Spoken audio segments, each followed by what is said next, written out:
வண்ண வண்ண நீலிமலை நிமரித்தாயே ஆரோக்கிய மரியே அல்ல அல்ல குறையாத ஆயிரத்து நிலவினிலே எல்லையிலா அன்னையே எங்கள் மேரியே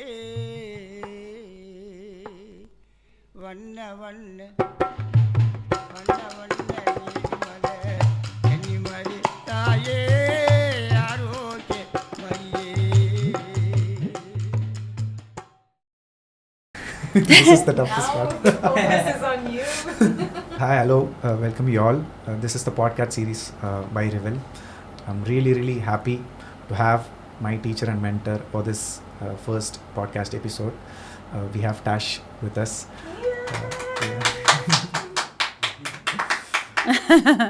I was curious to ask this question initially.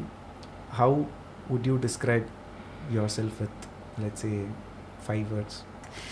How would I describe myself in 5 words? Oh, that's a big question. That would have been a good question to tell me before.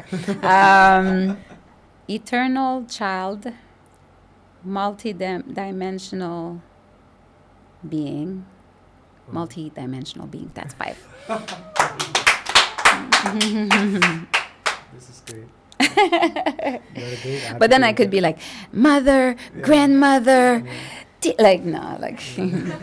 yeah, I could it's too much. That's why multi-dimensional. I'd be like, it's not about, I'm not a superhero. It's about so many facets to me.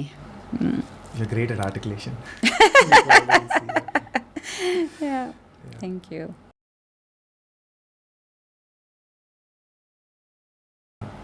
I'm more focused on what could be the confusions that we will face. The understanding of the word dance itself is different.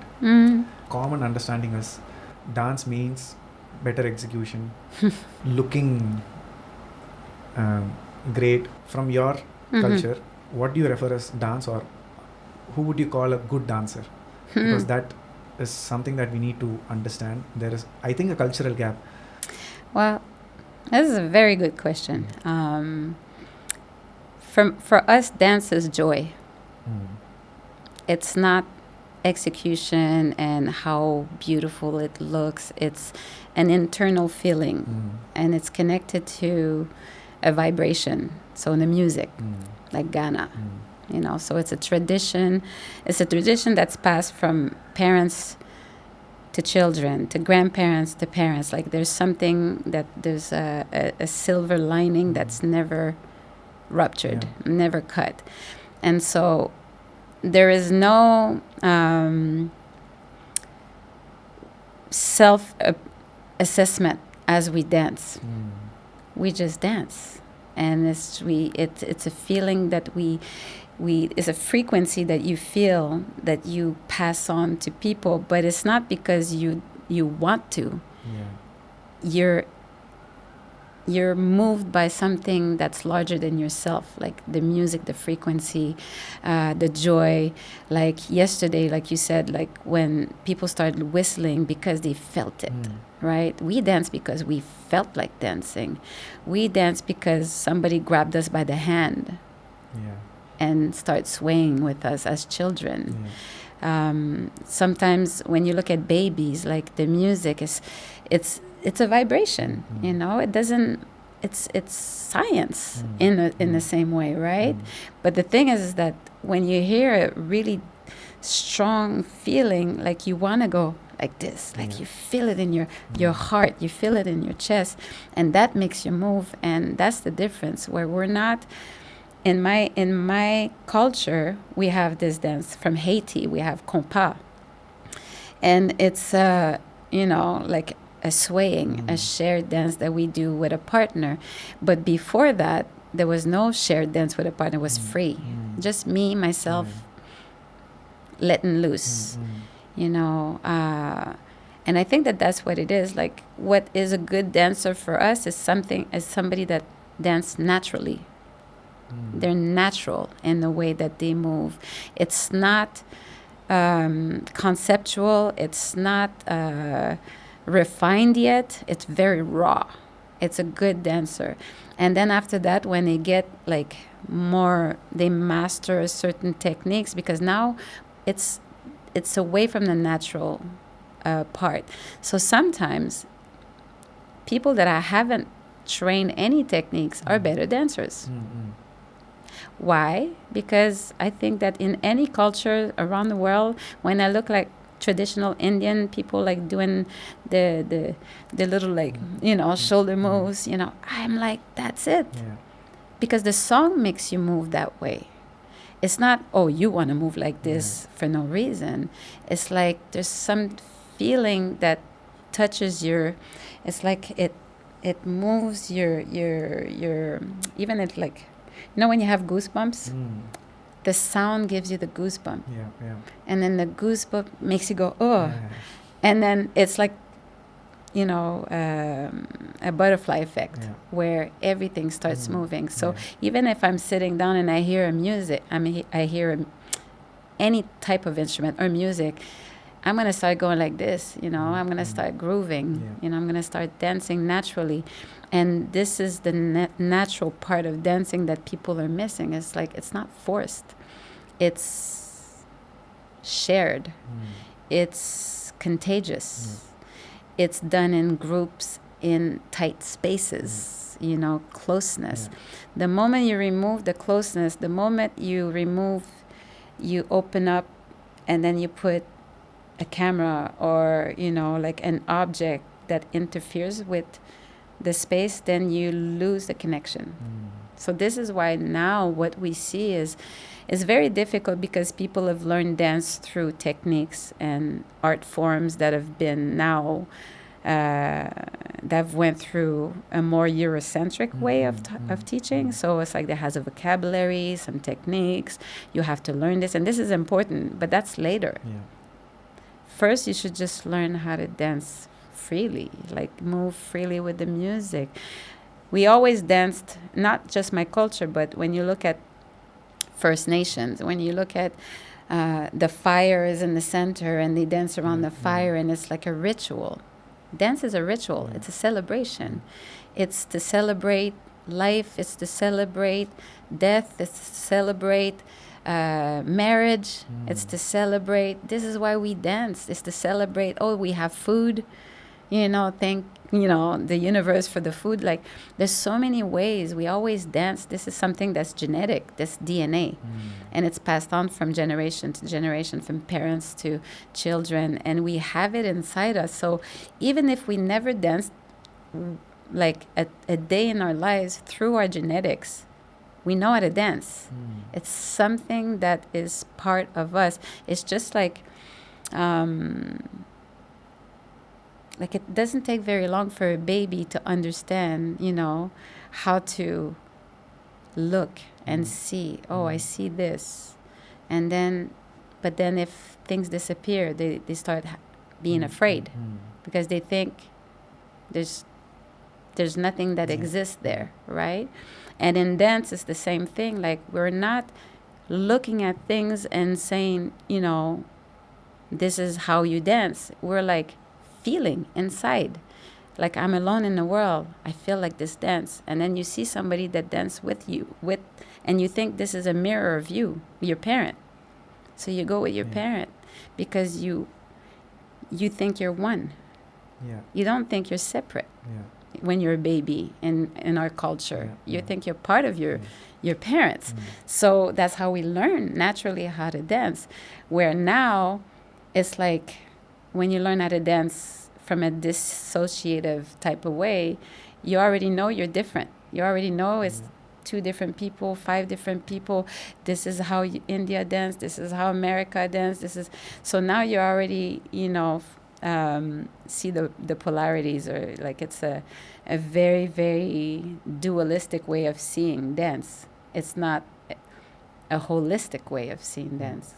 And I think that that's what it is. It's like, for us, it's hard for people that never learn dance through cultural traditions or rituals, to teach them, no, this is a ritual. They're more like, oh, how do I do that? So they copy. the other person, but not from a feeling, just from a mathematical, okay, like he lifts the arm, so I should lift my arm.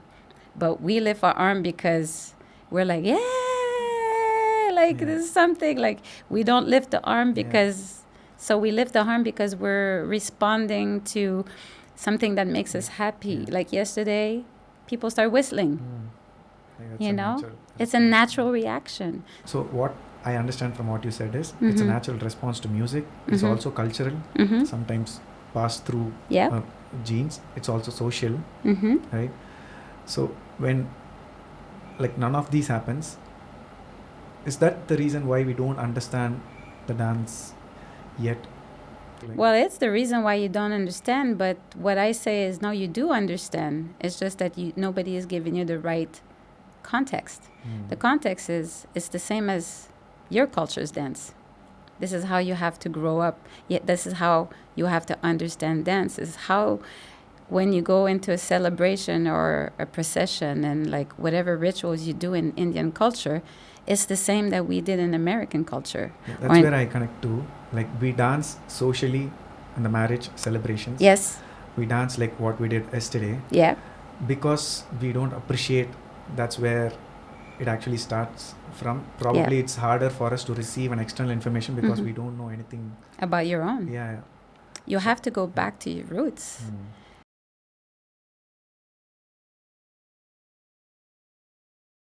So when you start understanding more about your culture and connecting more with your roots, now you can understand more about my roots. When I go to Japan, I understand more about their roots because I know my roots. I know who I am. But if I don't know who I am, and I don't know my roots, and I don't know my parents' roots and why they did and why I exist, then I can't understand the other and that they're different. My parents are different. My father's from Haiti. My mom is Canadian white. Two different things. But my mother was adopted. She doesn't know who her father is, where her father comes from. It took a long time before she found out her roots. She was very confused for many years and very lost, And then so she felt accepted in the Haitian. She felt like, oh, I'm going to go dance with my husband, because there's something that she could connect, even though she doesn't know. There's a vibration that she feels going to dance with my father. Eventually, she found out that she's part First Nation, that she has some indigenous blood in her, that her father, when she found her mother, her father was a musician. Her mother loved to dance. But she didn't know she was adopted into a family that did not dance and did not play music. So, but inside of her, there was a seed, right? But if nobody is there to water the seed and to give you your first impression, then you might never develop the thing that's inside you. We all have it. You can live your whole life feeling you're missing something. And this is why dance is so important. It's like even though you were all engineers in India, or you're all doctors, or you're all but then you see somebody dance and it connects you back to something in your childhood that you forgot. And then the spark. And then you can't stop it, right? It's hard to stop.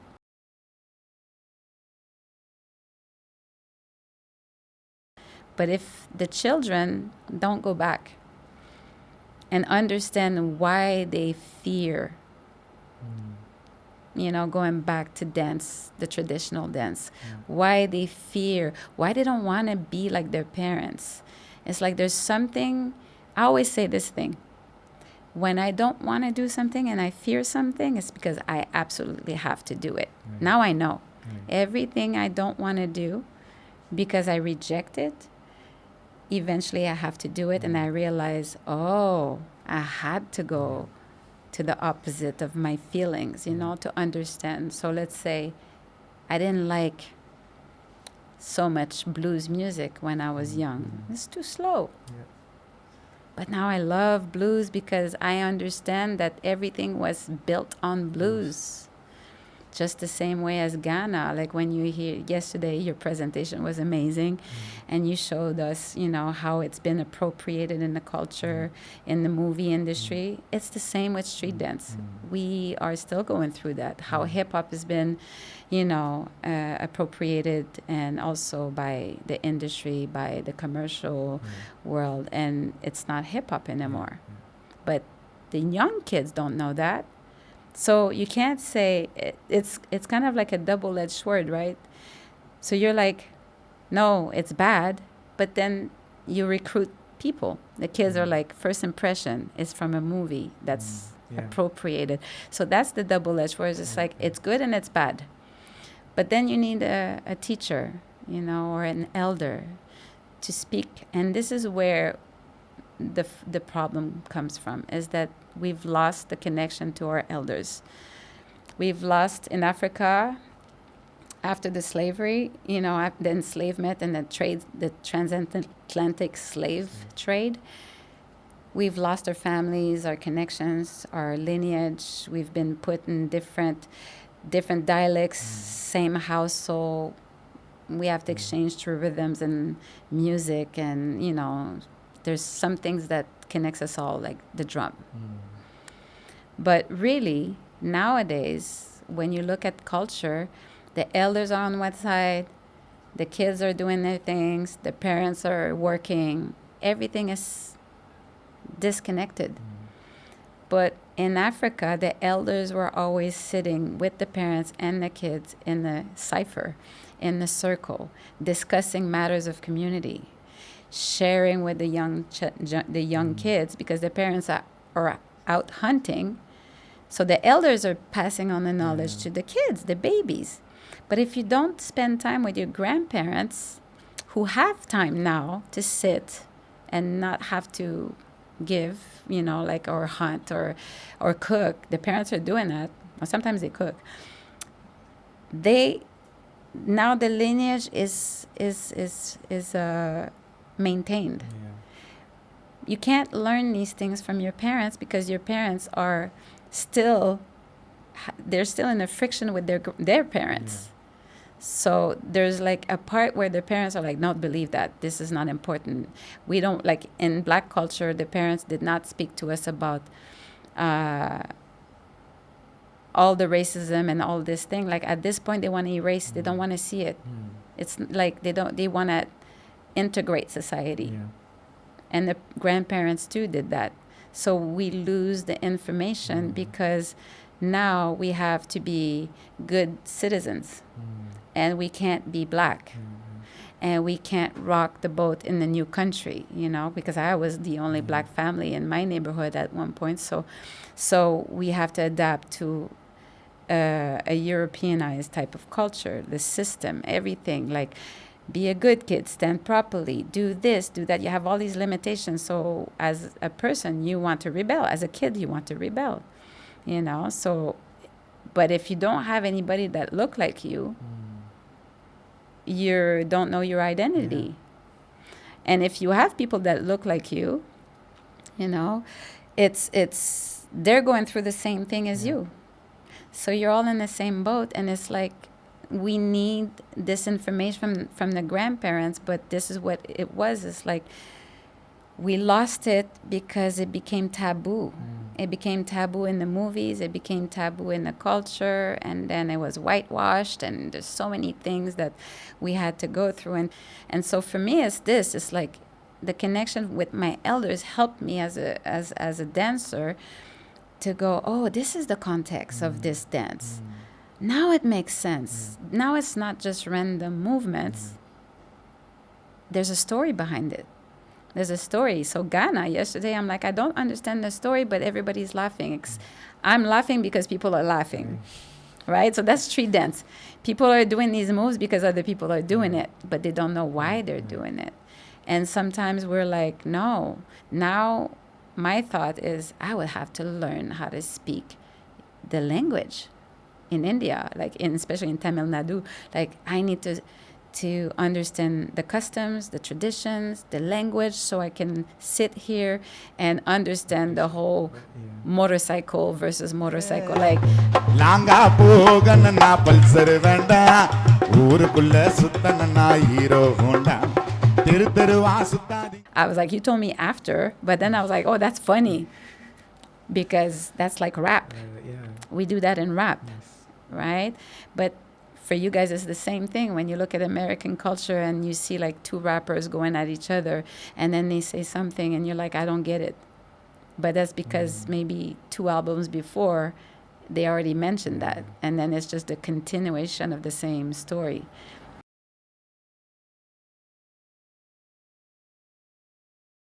Before we built it, let's say in Canada, like I'm from that generation that built around street dance, we didn't have it either. We had weddings and we had music and we had bands, and like there was no studio, there was no the clubs were always there. That's true. Like in my parents' generation, there was disco clubs, discotheque. They used to call it, or we used to call it, where people went to dance, and I think that that's the difference, right? But I didn't learn it as Tash in the discotheque. I was too young. You're not allowed to go to the disco until you're 18 or 21 for in America.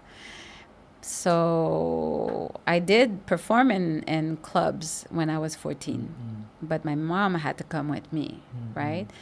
But I still didn't need the club at first to learn the dance. I just watched TV. I imitated music videos. I went to, weddings. And what the difference was is that we had black music or like American music, and we had the sound, we had this understanding. But for me, the celebration and the wedding is where I got the most natural dance, is through social, through tradition, rituals, So I remember like going to my uncle's wedding. I think I'm 7 or 8. I can't remember how old I was. I was very young. And I remember the song was Brick House. She's a brick dun, dun, house. Already I'm 8 years old and I understand how to dance on this song. Like I'm dancing. She's a 2-step dun, dun, house. Like I go down on the deep. But I'm 8 years old, and this is a wedding.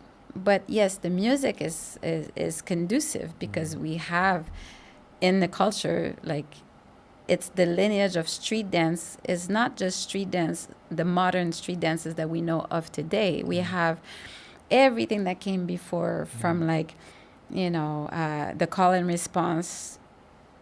That's like the same thing as, the music telling you to do something. So you respond to the music. You have the Lindy Hop or like the cakewalks or the whatever that's in your lineage, you still do. Because your parents also, you watched your parents do it and then you do it. And then you watch singers on TV do it. So you get your cultural codes from so many places. If I just like stayed in Canada and never saw Michael Jackson, Motown 25, I probably would have taken me a long time to see the backslide, what they call the moonwalk, but it's called the backslide, right? So, but I saw it when I was in 83. I'm 12 years old and I see this on TV and I'm losing my mind. But thank God I had a TV. If not, I wouldn't have seen it, because it was done before.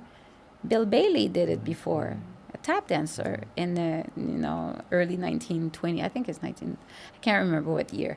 So, but because I didn't have exposure, I couldn't have the impression, the imprint in my brain. So I think that that's what it is.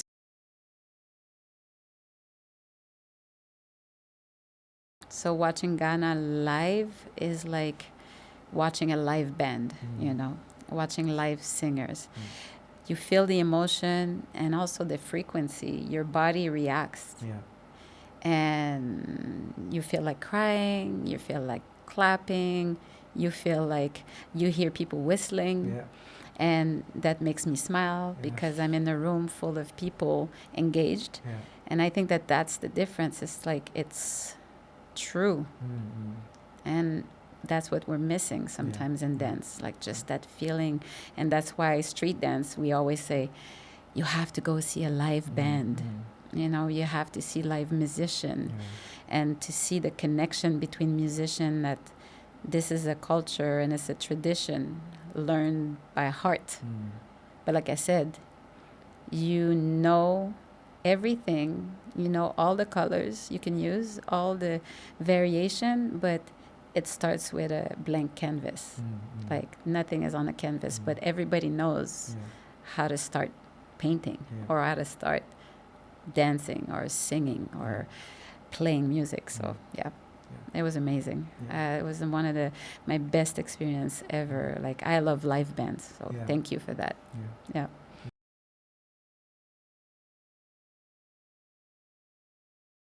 Like say American culture, we're defiant. You know, I'm Canadian, we're less defiant than our American brothers. But if our parents say, you need to do this, sometimes we don't do it. We know we're going to get punished, but we prefer going through the consequences of, you know, receiving like, you know, a little than not doing it at all, because we're like, okay, I'm going to miss out if I don't do it. And I don't want to regret not doing it. And I'd rather regret the grounding. Like I'm like, okay, now I'm grounded for a week. No, I don't get to do it for a week. But there's something more, there is more of a rebellion that we have in America that is like, even if the parents say, don't do it, we're going to do it, you know, and then we're going to deal with the consequences later, where in other cultures, it's not a possibility. They're afraid to do that. But the rebellion comes from the enslavement of our bodies. Like this is from the slavery days. Even though I didn't go through myself, my body, this person, I wasn't a slave myself. But it's still in my genetics from my parents, you know, from my grandparents, from the people before my grandparents. So there is something that, you know, people don't understand. It's like the DNA in our bodies react to certain things.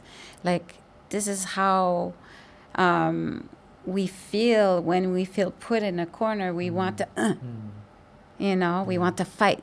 You know, this is American culture. So this is Black culture. This is I fear for my life. I have these survival instincts inside my body. So a lot of the times, the way we are, it doesn't really connect with like people from, let's say, Asian culture, because for them, the community, you can't disrupt. You can't. They don't like the friction. The order, yeah, it's like you have to listen to the structure. You listen to your elders.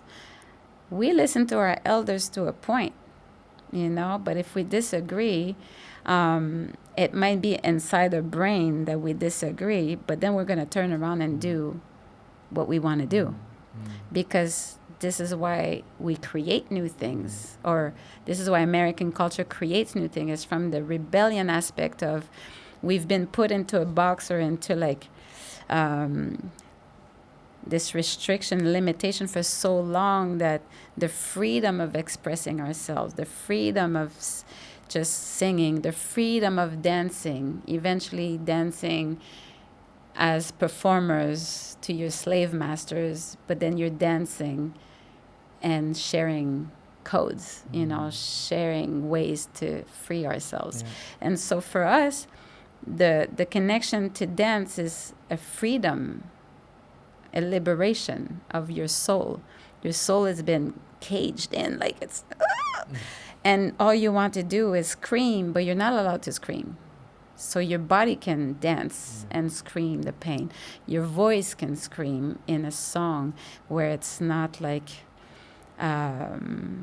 it's like We call it code switching nowadays, you know, but we switch the language, but we still share what we feel in a different way.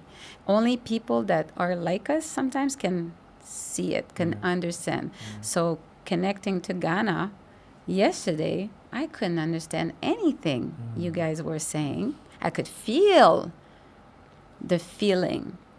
But as a foreigner, I was like, I didn't get the joke. I didn't get the context. So I cannot fully participate. But imagine if I say, I know everything. I can do Ghana.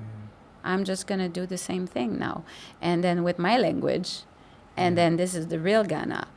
For us, it has more. Sometimes this is what people do. So I'm always, you know, careful to, when I come to other countries, to explain to people that this is what it is that we have to be gracious when we enter a new culture, because we can learn a lot, but then also see the similarities.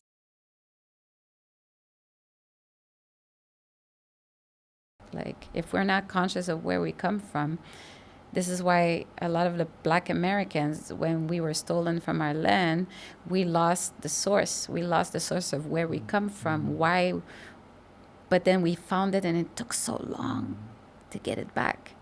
So that's why sometimes we're a little, you're not doing it properly, you know, because we had to fight to like elevate it back to where we're seen, where we're seen by other people as equal, as where we're seen as great. To reclaim everything. It's like Demita Joe said. It's like, if the elders share something with you, they're sharing it at the goodness of their heart, you know, because now they're like, okay, now we need to share this. If you take it and you never give it back, you never reshare it, you're never grateful, then it feels like you've taken everything from them away, like again. So it feels like slavery all over again for them. It feels like enslavement, because it's like, no, you know how long it took us to rebuild ourselves. We had to rebuild ourselves.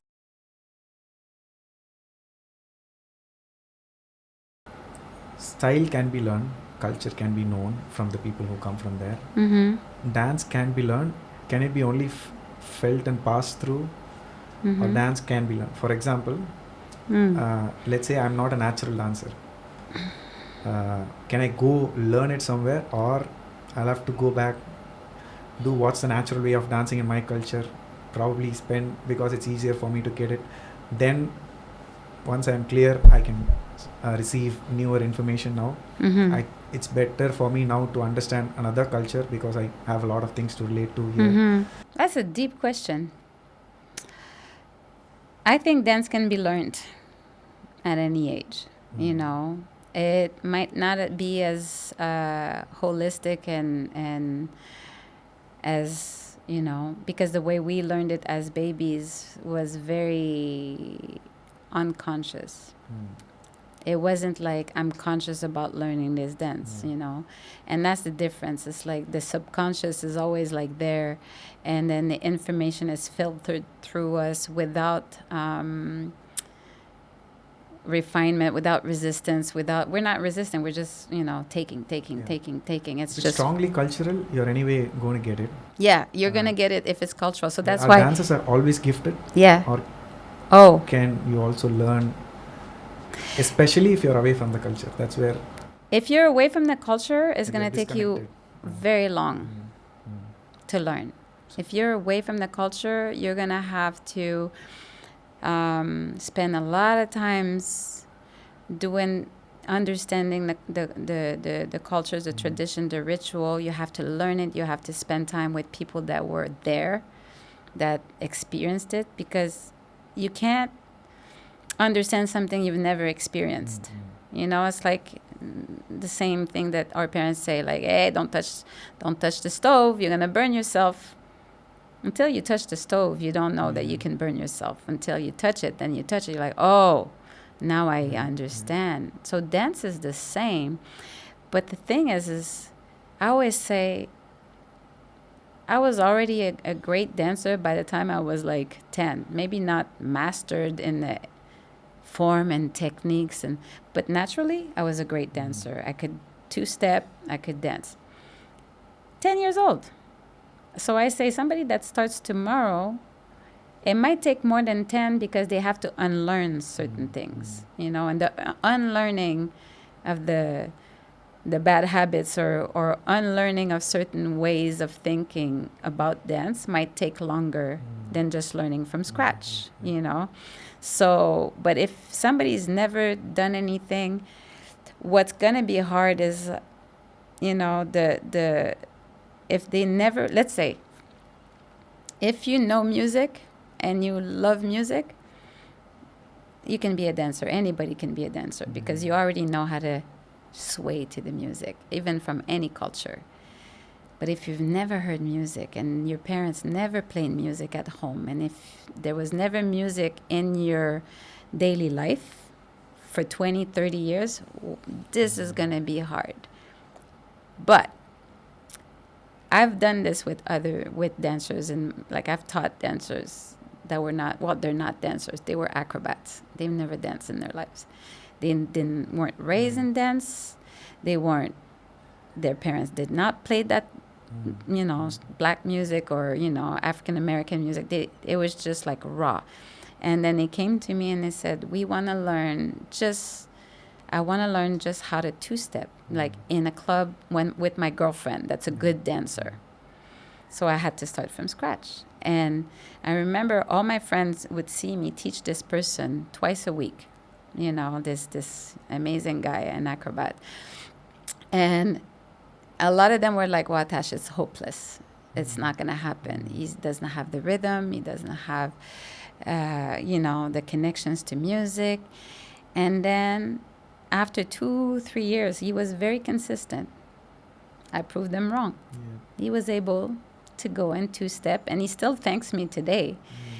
And just understand how to like do this simple things. And I think that that's what it is that people don't want to do the simple thing, which is just, you know, understanding how to like just simply sway back and forth, simply bounce up and down.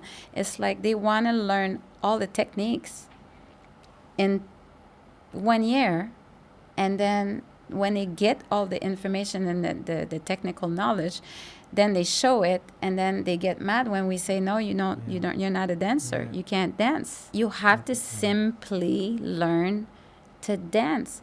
So an example, when I was, you know, I always say I was already dancing when I was born because my mom was always dancing. So I'm probably already in the belly, feeling the frequency under, like being bounced up and down inside the belly. When I came out, the first thing that happens, and I did that with my children too, is that you grab the hands and you put the feet of the children on your feet. And then you start, you know, doing this on the rhythm. So they naturally learn to do a two-step because it's the first thing. You're not going to start kicking the leg and then doing like crazy movement with your baby's feet on. You're doing the simplest motion. This is what all parents do. And even if it's not that, even in the rocking chair, this is what happens in the rocking chair. The baby is rocked to sleep, and the parent, what do? They sing a lullaby, or they play music, or they sing some traditional, you know, song that they know, right? So already the baby understands this rocking. You know, this is why we call it rocking in hip-hop, because rocking is part of the culture, but it's part of being a child. It's part of swinging on, you know, so everything is holistic. Everything comes from playing, from, you know, spending time with your parents. Like, it's nothing that's like, oh, they're not telling you, oh, I'm going to teach you how to dance. They're not going to tell you, oh, pay attention, this is how you dance. They just do it. You just do it. So this is the part where people miss. It's like they want to learn the techniques first because they don't know how to dance, and they think that this is dancing. And we're saying, no, you have to learn how to dance first. But then they're like, but I'm learning dance. This is a dance course. And we're like, no, you got to learn how to play first. It's almost like play. You have to learn how to follow, a feeling, follow the music, follow a vibe, follow a rhythm, not like impose yourself on the music or impose your choices right away. That's later. Like that's when you want to be creative. You want to say, okay, now I'm ready to create. I'm ready to choreograph. I'm ready to do something with my colors. I'm ready to mix, to make a new color. But first, you have to understand which color is which color. But before the color, you have to understand, how to make a canvas, where to apply your colors. But where does the canvas come from, And there's so many levels. There's so many steps to get to where you need to go. But to learn it, at 30 or like at 20, it takes patience. And people are not patient. When you're a kid, you're even less patient. But the problem is, as you get older, time is moving faster. When you're young, time moves slow, so you want to rush. You can't wait. But as you turn into your 20s, you think you're getting too old. Time is moving fast. Young kids are already better than you. Then you have the pressure to do more. And this is when you lose yourself. Like I say to a lot of my students, when I remember I was in Singapore, I said, my generation, we already knew how to dance. Like sway, play, For us, basketball, baseball, hockey, skating, all of it is isn't inside the dance that we do every day. It's like the dance of life, But the new generation, so we added the technique on top. So when we learn, let's say, the art of CAMPBELLOCKING, we were learning and adding on top of what we already have. The two-step, the dance, the swing, the bouncing, the rock. We already know how to do that. Nowadays, people start first class with the technique. Wrist roll, point, up, lock. And they don't have anything in their feet. So it would be similar to, like I say all the time, and I use this example, a drummer, American drum, that starts learning to just hit the cymbals and all the, like the drums very fast and get really intricate with the arms. And then 2 years later, somebody says, okay, now add the pedal, and that's your rhythm. Now you have this crazy pattern in the arm, and now you have to add the pedal on top, but now it doesn't work. You can't do it. It's complicated. So, but the pedal should be like when you learn drumming, you start with the metronome, like the 1-1, ta, ta.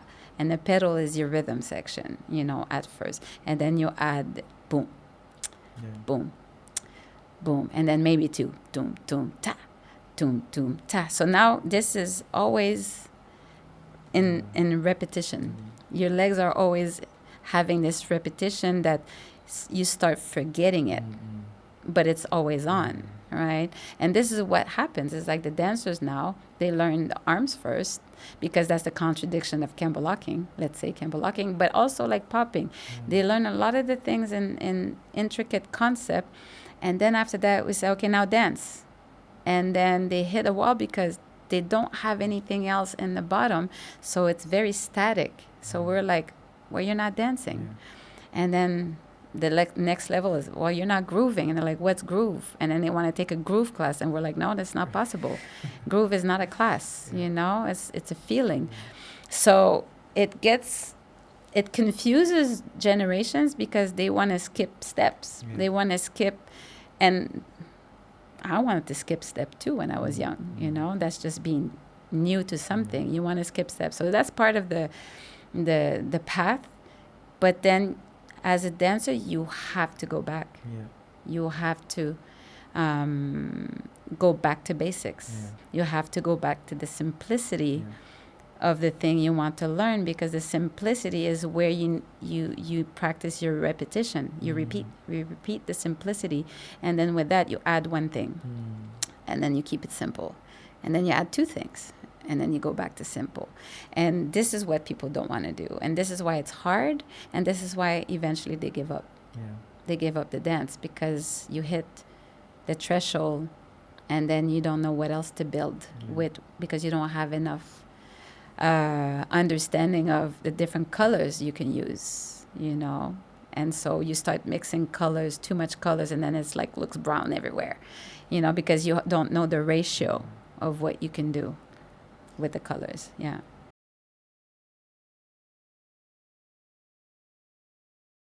I always say there's no way people from India are not good dancers. You all are good dancers. You all are natural dancers. I don't think you're not dancers. I think you're all natural dancers because you know rhythm, you know how to keep a rhythm, you know how to dance on the rhythm. Like, you're not physically challenged. It's already in your culture. When I go to Mexico, Latin American dancers, like all the people, like you could go no matter what, Puerto Rico, Mexico, you can go to Colombia, you can go anywhere. They're rhythmically just like us. They can do social dances because they have their own social dances. They have their own line dances. They're exactly like ours, just different. Same but different. And every time somebody says they haven't, I'm like, no, you already know how to dance. In India, you all know how to dance. There's no way. I'm like, so for me, it's like, you already know how to do the two-step in India, but you don't know it's a two-step because nobody showed you the similarities. That's a two-step. Yesterday, all the guys were doing the dances, and I'm looking at it, I'm like, oh, they're doing the four corners. Oh, they're doing the box step, you know. And this saying box step is a Europeanized way of like breaking things down into, vocabulary and techniques, and then we're like showing it, and it's like it's not the Afrocentric way of doing it. Like, we do that naturally. It's just the system and the Eurocentric way of taking something and giving it a form, and then make a teaching manual out of it. And I mean, now we need that to share the dance for people that are limited because they haven't lived and experienced the culture within their own culture. So in Canada, there's a lot of people that never that don't have culture. And I think you were with me one time. We did this course with afternoon, right? And then there's different dancers, and then he's asking us how we celebrated culture within our own families. And then a lot of the Canadian dancers who are, predominantly from, a Eurocentric background, they were like, we didn't have any music. My parents did not play any music. But yet, sometimes I'll teach dancers through my course, and they're from a Eurocentric background, and then they'll go through the blues course, and they'll be like, oh, my grandmother used to play this song, and then they connect directly with the blues or with Miles Davis, because their grandparents, even though they come from a European, background, or like Canadian background or whatever, they have an instant memory. My grandmother used to play this, and then they just get right away like a connection, and then they fall back in love with it because now they're old enough to understand and appreciate the music that their grandparents. But when they were young, they're probably like, Grandma, please change this, like play New Kids on the Block, or like play this, a pop song, And I think we all go through that. So for people in India, it's the same. If you're disconnected from your culture and from Ghana for so long because we're kids being kids, there is a moment where there's a shift and we go back because we're like, Oh, I see the similarities. Oh, I understand now because you have more awareness. You have more consciousness